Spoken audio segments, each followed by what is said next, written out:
과거에 내가 세운 목표를 이루기 위해 너무 애쓸 필요도 없고요. 그래서 이제는 조금씩 달라지는 내 모습에 맞춰 매달 새로운 다짐을 하고 있습니다. 제가 이런 생각이 든 이유는요. 사실 20년간 저에게 변하지 않은 목표 하나가 있었거든요.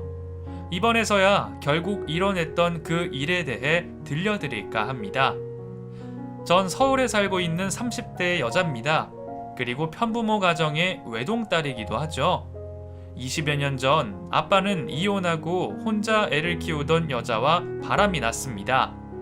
당시 아빠가 다니던 직장에서 만난 여자였는데 꽤나 상황이 어려웠나 봐요. 어떻게든 아이와 살아가기 위해 억척스럽게 일을 다니던 그런 사람.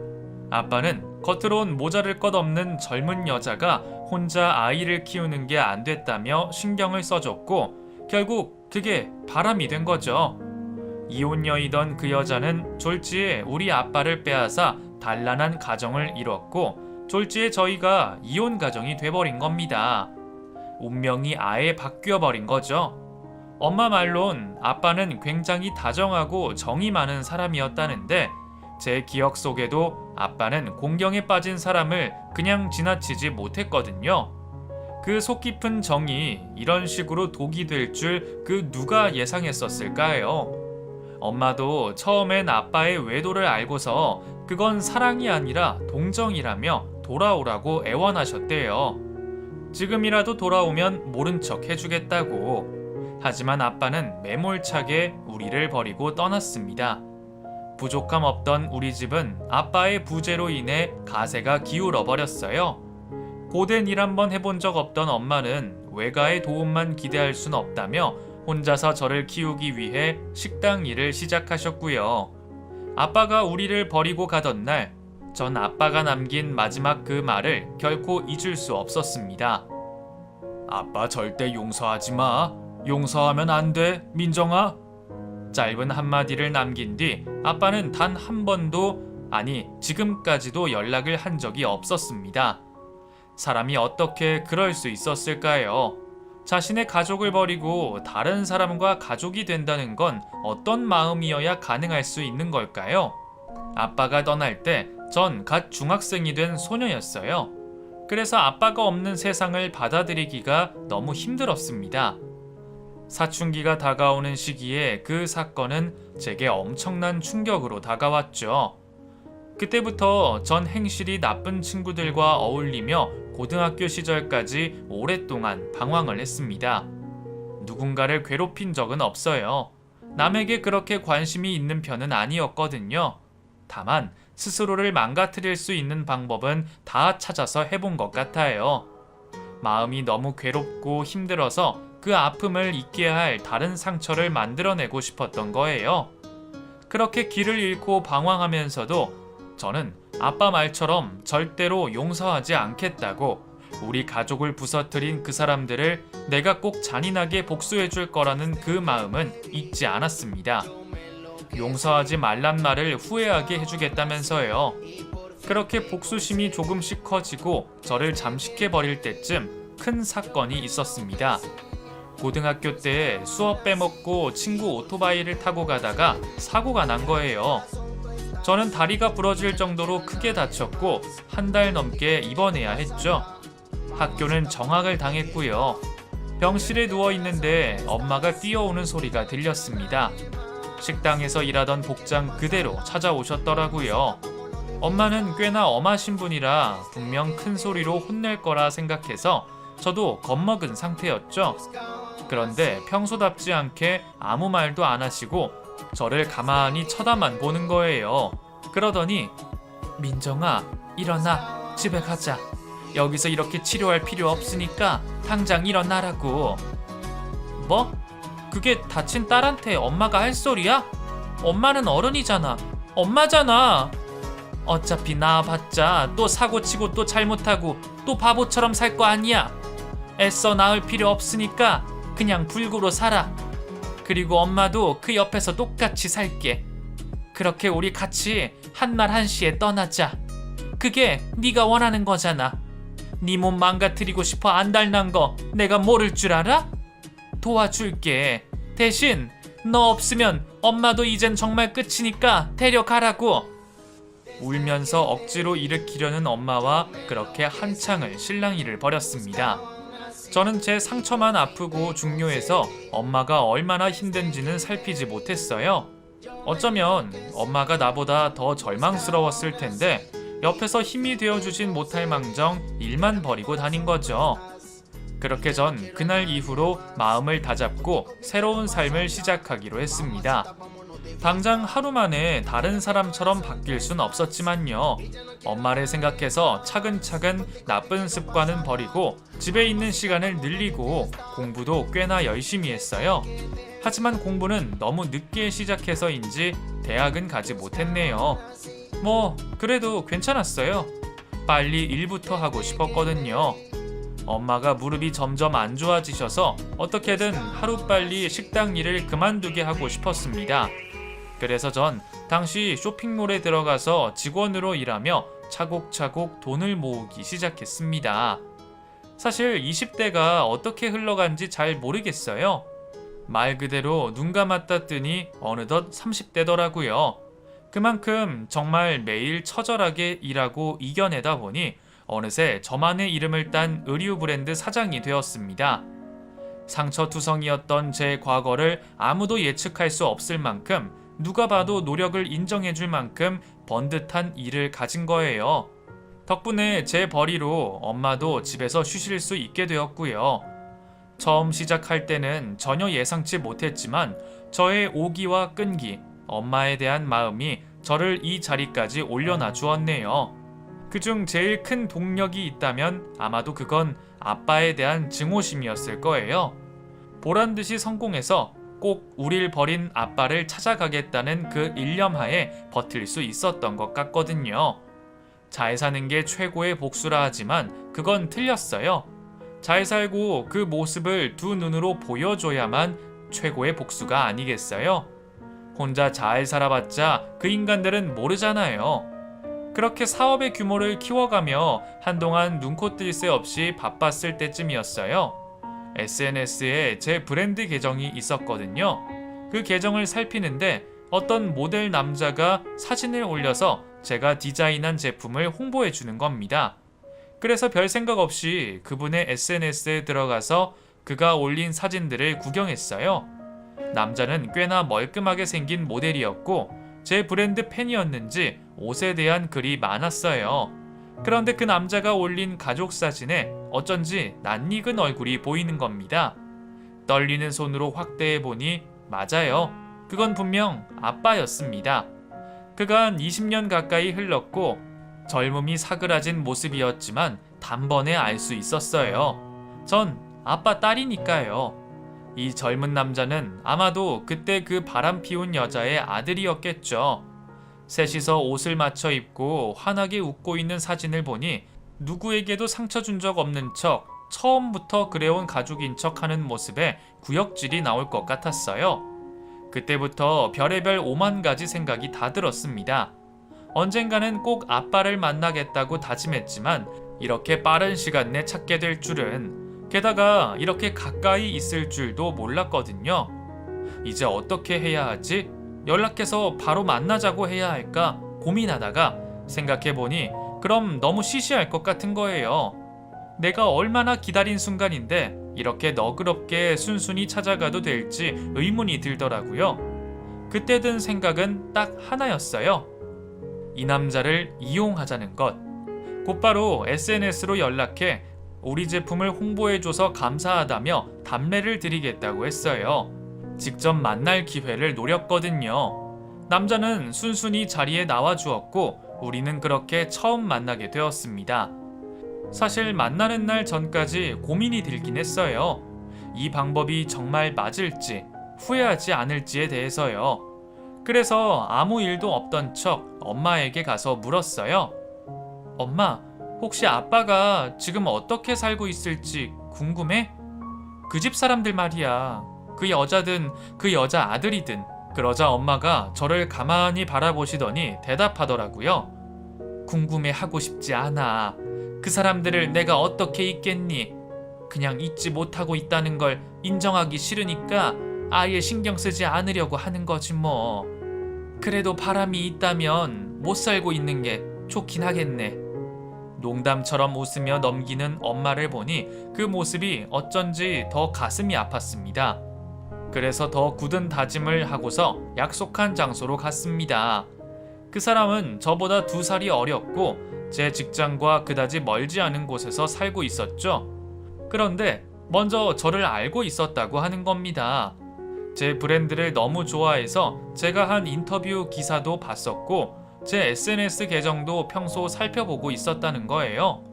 그래서 이렇게 답례를 주겠다며 만나자 했을 때 꿈만 같았다면서요. 그 얘기를 들으니 어쩐지 일이 수월하게 풀릴 듯 했습니다. 그래서 저도 웃으며 대답해 주었죠. 저도 원래 이렇게 직접 일일이 만나고 다니진 않아요. 그런데 저희 제품을 많이 좋아해 주시고 광고도 아닌데 먼저 나서서 홍보해 주시니 특히나 감사하더라고요.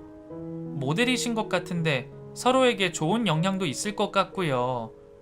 두루뭉실하게 포장된 말에도 그 사람은 굉장히 좋아하더라고요. 웃는 얼굴을 보니 왠지 생각이 많아졌습니다. 내가 겪은 불행이 사실 이 사람의 몫이었을지도 모른다는 것과 자신의 운명이 뒤바뀌었다는 것도 모른 채 죄책감이나 불안감 없이 얼마나 순탄하게 살아왔을까 하는 그런 생각들. 이 사람의 잘못이 아닌데도 화도 나고 우습기도 하더라고요. 그날 처음 만났지만 이런저런 이야기를 하다 보니 시간이 잘 가더군요. 집에 갈 때쯤 제 전화번호를 물었습니다. 제 느낌이 맞다면 몇 번 더 만나볼 수 있을까요? 말씀 주신 대로 서로에게 좋은 영향이 있을 것만 같아서요. 그렇게 우리 둘은 만남을 이어갔습니다. 그 남자는 저에게 호감이 생겼는지 만남에 있어서 꽤 적극적이었어요. 저와 제 일이 멋있다면서 자신이 동경하던 사람을 만나게 된 게 꿈만 같다고 하더라고요. 물론 우리의 만남이 가능했던 건 그 바탕에 저의 의도가 있었지만요. 당시 목적은 하나였어요. 그 사람과 만날 때마다 아빠의 이야기를 들을 수 있었거든요. 남자친구는 만난 지 몇 주가 지나고 나서 자신이 이혼 가정인 걸 말해주더라고요. 그렇지만 자기는 오히려 행복하다며 새아빠가 생긴 게 자신에게 축복이라고 말하더군요. 새아빠는 다정다감하고 정 많은 분이라면서 그분이 있어 엄마와 자신이 새로운 삶을 시작할 수 있었다면서요. 듣기만 해도 새 가족은 굉장히 화목하고 친밀해 보였어요. 매일 저녁 함께 식사를 하고 함께 운동을 하고 때마다 여행을 가고 매 순간 연락을 주고받으며 서로의 존재만으로 큰 힘이 되는, 그러면서 아빠가 도덕적이고 청렴결백한 사람인 것 마냥 떠들어대는데 저도 모르게 실소가 삐져나오는 걸 간신히 참았습니다.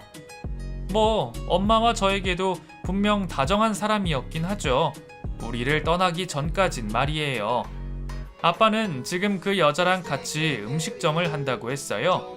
장사가 꽤나 잘 되는 것 같았고요. 그것도 참 웃기지 않나요? 우리 엄마는 15년이 넘도록 남의 가게에서 낮이고 밤이고 서빙을 했는데 그 인간은 새 살림을 차린 곳에서 음식점을 열고 사장 노릇을 하다니, 이렇게 삶이 공평하지 않으니 신은 없다 싶었습니다. 아빠의 이야기를 듣는 건 끔찍하기도 괴롭기도 했지만 어쩐지 속이 시원해지기도 했어요. 그런 걸 보면 저는 죽도록 싫은 아빠가 궁금하긴 했었나 봐요. 그 모든 이야기를 들으니 생각이 명확해졌습니다. 이 남자와 결혼 직전까지 가서 그 파렴치한 집을 송두리째 망가뜨리는 것, 그것만이 우리 가족의 원한을 갚을 수 있는 유일한 방법이라는 걸 알았죠. 그래서 그때부터 저는 아예 작정을 하고 남자에게 접근했습니다. 그리고 얼마 후 손쉽게 제 남자친구가 되었죠. 전 남자친구를 만날 때마다 의도적으로 아빠에 대한 부정적 이미지를 심어 놓았어요.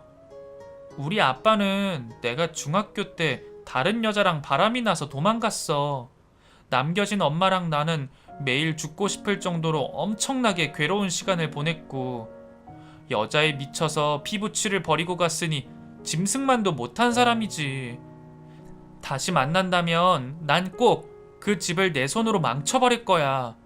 자신이 믿고 있는 다정한 새아빠가 전부 거짓이었다는 걸 나중에 알게 만들려는 셈이었죠. 그렇게 하루하루 우리는 서로의 이야기를 듣고 말하며 가까워져 갔습니다. 남자친구는 제 생각보다 좋은 사람이었어요. 물론 원만한 가정에서 자랐으니 모난 데 없이 큰 거겠지만요. 남자친구는 저를 만난 게 마치 운명인 것 마냥 누구보다 아껴주고 사랑해 주었어요. 제 일을 존중해주고 응원해주면서 이빨린 말이 아니라 진심으로 저를 위한 이야기를 해주는 그런 사람. 회사 사람들도 제 남자친구 같은 사람이 어디 있냐면서 그렇게 칭찬을 하더라고요. 만약 아빠의 일이 아니었다면 저도 정말로 결혼까지 생각했을 법한 사람이었어요. 아무것도 모르면서 제가 좋은 사람이라고 대단히 착각했다는 게 그의 유일한 약점이었죠. 남자친구를 만나면 만날수록 저의 죄책감은 커져갔습니다. 이 사람은 오직 나만 보고 있는데 나는 다른 생각을 품고서 만남을 지속한다는 게 걷잡을 수 없이 괴로웠어요. 두 눈을 보면 큰 죄를 지은 것 같아서 사랑한다는 말에도 대답하지 못한 적이 많습니다. 그런데도 그 사람은 한 번도 보채거나 서운해한 적이 없어요. 제가 원래 그런 사람이라고 여기고 그 모습까지도 사랑하려고 하던 사람이거든요. 나도 만약 아빠가 떠나지 않았다면, 상처가 없었다면 이렇게 못난 모습은 아니지 않았을까 싶었습니다. 제 자신에 대한 혐오감이 조금씩 커져가고 있었어요. 마치 드라마 속 주인공이라도 된 것처럼 매일 속으로 갈등하고 고민하고 아파하면서 그 사람과 1년여간 만났습니다. 맨 처음 계획되는 6개월 후에 결혼을 약속한 뒤 아빠를 만나러 가려고 했어요. 계획한 때쯤 남자친구가 자신의 부모님을 만나러 가자고 했지만 저는 계속해서 약속을 미뤘습니다. 그렇잖아요. 아빠를 만난다는 건 결국 이 모든 만남이 끝이라는 건데 그 끝을 마주하기가 싫었어요. 어떻게든 일주일, 한 달이라도 그 시간을 늦추고 싶었거든요. 저는 죄책감과 미안함 속에서 그 남자를 놓지도 붙잡지도 못했습니다. 그렇게 1년이 흘렀을 때쯤 엄마가 무릎 수술을 받게 되었어요. 그 뒤로 거동이 거의 어렵게 되었죠. 엄마는 급격하게 건강이 안 좋아지셨고 몸이 안 좋으니 정신적으로도 많이 힘들어 보이셨어요. 말수가 줄어들었고 웃음기도 거의 메말라지셨고요. 저는 일을 줄이고 엄마 옆에서 더욱더 많은 시간을 보냈습니다. 그토록 엄격하고 굳세던 엄마인데 말수가 줄어든 모습을 보니 너무나 속이 상하더라고요. 만약 이런 때에 아빠가 있었다면 얼마나 큰 힘이 되었을까? 아니, 아빠가 떠나지 않았더라면 엄마가 이렇게 약해질 리 없지 않았을까 싶은 생각에 너무 괴로웠습니다. 모든 게 아빠 잘못만 같았어요. 저는 매일 술을 마신 채 잠이 들며 고민했습니다. 아무래도 저에겐 죄책감보다 이 마음속 복수심, 원망을 해치우는 게 먼저인 것 같았어요. 아빠를 만나서 이 이야기를 하질 않으면 엄마가 내 옆에 있을 때 말하지 못하면 평생 후회할 것만 같았거든요. 그래서 결국 전 끝을 내기로 했습니다. 남자친구를 만나서 저와 결혼하고 싶냐고 물었어요. 그러자 한치의 망설임도 없이 그렇다고 하더라고요. 그 마음 변치 않을 수 있냐 물어도 남자친구의 답은 전혀 흔들림 없었습니다. 저는 두 손을 꼭 잡고서 너만은 절대 날 버리지 말라고, 영원히 변하지 않겠다고 약속해달라 했죠. 그 모든 부탁은 남자친구를 그 집안에서 빼앗고 전부 망가뜨리겠다는 목적을 위함이었습니다. 남자친구는 아무것도 모른 채 저에 대한 사랑으로 약속해 주었고요. 이윽고 남자친구의 부모님, 그러니까 내 친아빠를 보러 가기로 한 날이 다가왔습니다. 남자친구는 부모님에게 제 칭찬을 엄청 해두었다며 이렇게 능력있고 똑똑한 사람인데 절대 반대하지 않을 거라고 호언장담을 했죠. 그 이야기를 들으면서도 전 웃을 수가 없었습니다. 내 이름을 듣고서 아빠는 무슨 생각을 했을까요? 흔한 이름이니 그냥 넘겼을까? 아니면 내 생각이 정말 잠시라도 나서